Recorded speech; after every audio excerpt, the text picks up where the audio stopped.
ओम श्री गणेशाय नमः। मित्रों, आज के संपूर्ण व्यवस्थित और सटीक पंचांग में आपका स्वागत है। आज है रविवार यानी कि 12 जुलाई 2026, विक्रम संवत 2083, शक संवत 1948, कलि संवत 5128, पक्ष कृष्ण पक्ष, ऋतु ग्रीष्म ऋतु, आयन उत्तरायण। मास की बात करें तो पूर्णिमा के अनुसार आषाढ़ मास, अमावस्या के अनुसार ज्येष्ठ मास और सूर्य संक्रांति के अनुसार आषाढ़ मास रहने वाला है। तिथि की बात करें तो आज त्रयोदशी तिथि रात्रि 10:29 तक, उसके बाद चतुर्दशी तिथि आरंभ हो जाएगी। नक्षत्र रहेगा रोहिणी नक्षत्र सुबह 8:29 तक, उसके बाद मृगशिरा नक्षत्र आरंभ हो जाएगा। करण रहेगा गर्करण दिन के 12:18 तक, उसके बाद बनिजकरण रात्रि 10:29 तक, उसके बाद बिष्टिकरण यानी कि भद्रा आरंभ हो जाएगी। चंद्रमा आज वृषभ राशि में शाम 7:06 तक विराजित रहेंगे, उसके बाद चंद्रमा का मिथुन राशि में प्रवेश हो जाएगा। सूर्य राशि मिथुन राशि, सूर्य नक्षत्र पुनर्वसु नक्षत्र। सूर्योदय सुबह के 5:32 पे, सूर्यास्त शाम के 7:22 पे। चंद्रोदय रात्रि के 3:49 पे, चंद्रास्त शाम के 5:37 पे। व्रत त्योहार में आज मासिक शिवरात्रि का व्रत है और रवि प्रदोष व्रत भी है, जिसमें पूजा का समय शाम 7:22 से लेकर रात्रि के 9:24 तक है। अग्निवास की बात करें तो अग्निवास पताल में रहेगा रात्रि 10:29 तक, उसके बाद अग्निवास जो है पृथ्वी पे रहेगा। आइए जानते हैं आज के शुभ और विशेष मुहूर्त। ब्रह्म मुहूर्त सुबह 4:10 से लेकर सुबह के 4:51 तक। यह समय पूजा पाठ, मंत्र जाप, ध्यान और योग साधना के लिए अत्यंत शुभ माना जाता है। इस समय में किए गए आध्यात्मिक कार्य विशेष रूप से फलदायी होते हैं। अभिजीत मुहूर्त दिन के 11:59 से लेकर दिन के 12:54 तक रहेगा। अभिजीत मुहूर्त नया कार्य आरंभ करने, महत्वपूर्ण निर्णय लेने, यात्रा आरंभ करने तथा पूजा पाठ के लिए यह समय अत्यंत शुभ माना जाता है। विजय मुहूर्त दिन के 2:45 से लेकर दिन के 3:40 तक रहेगा। यह समय केस या सरकारी कार्य, व्यापारिक निर्णयों तथा नए कार्यों के शुभारंभ के लिए विशेष रूप से शुभ माना जाता है। गोधूली मुहूर्त शाम के 7:20 से लेकर शाम के 7:41 तक रहेगा। शास्त्रों में गोधूली मुहूर्त को माता लक्ष्मी के आगमन का शुभ समय माना गया है। इस समय दीपक जलाकर माता लक्ष्मी का स्मरण करने से घर में सुख, शांति और समृद्धि का वास होता है। प्रदोष काल शाम के 7:22 से लेकर रात्रि के 9:24 तक रहेगा। शास्त्रों के अनुसार प्रदोष काल को शिव पूजन, मंत्र जाप, रुद्राभिषेक, दीपदान और ध्यान के लिए अत्यंत शुभ माना जाता है।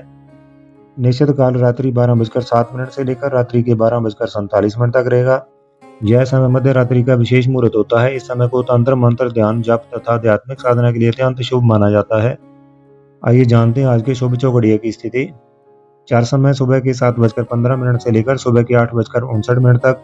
लाभ समय सुबह 8:59 से लेकर दिन के 10:43 तक। अमृत समय दिन के 10:43 से लेकर दिन के 12:27 तक। शुभ समय दिन के 2:10 से लेकर दिन के 3:54 तक रहेगा। आइए जानते हैं आज के राहु काल और अन्य अशुभ मुहूर्तों के बारे में। राहु काल शाम के 5:38 से लेकर शाम के 7:22 तक रहने वाला है। यह एक शुभ समय है, इसलिए इस अवधि में नए और शुभ कार्यों की शुरुआत करने से बचें। गुलिक काल शाम के 3:54 से लेकर शाम के 5:38 तक रहेगा। यमगंड रहेगा दिन के 12:27 से लेकर दिन के 2:10 तक। आज दिशाशूल जो है पश्चिम दिशा में है, इसलिए पश्चिम दिशा में यात्रा करने से बचें, अन्यथा हानि हो सकती है। और अगर यात्रा जरूरी हो तो तेल या घी खाकर यात्रा आरंभ करें, इससे दोष कम हो जाता है और सफलता के योग बनते हैं। आइए जानते हैं आज के लगन की स्थिति। मिथुन लगन सुबह के 3:41 से लेकर सुबह के 5:56 तक। कर्क लगन सुबह 5:56 से लेकर सुबह के 8:16 तक। सिंह लगन सुबह के 8:16 से लेकर दिन के 10:34 तक। कन्या लगन दिन के 10:34 से लेकर दिन के 12:50 तक। तुला लगन दिन के 12:50 से लेकर दिन के 3:09 तक। वृश्चिक लगन दिन के 3:09 से लेकर शाम के 5:28 तक। धनु लगन शाम के 5:28 से लेकर शाम के 7:32 तक। मकर लगन शाम के 7:32 से लेकर रात्रि के 9:14 तक। कुंभ लगन रात्रि के 9:14 से लेकर रात्रि के 10:42 तक। मीन लगन रात्रि के 10:42 से लेकर रात्रि के 12:07 तक। मेष लगन रात्रि के 12:07 से लेकर रात्रि के 1:42 तक। वृषभ लगन रात्रि के 1:42 से लेकर सुबह के 3:37 तक रहने वाला है। तो मित्रों, यह था आज का संपूर्ण सटीक और विस्तृत पंचांग। अगर आप चाहते हैं कि रोज आपको ऐसे सटीक पंचांग और धार्मिक ज्ञान मिलता रहे तो अभी चैनल को सब्सक्राइब करें और बेल आइकन जरूर दबाएं। वीडियो पसंद आया हो तो लाइक करें और कमेंट में जय माता दी, जय जय श्री गणेश जरूर लिखें। आपका एक कमेंट हमें बहुत प्रेरणा देता है। इसी तरह जुड़े रहिए मेरे धारा के साथ, जहाँ ज्ञान भी है, श्रद्धा भी है और आस्था भी। जय माता दी।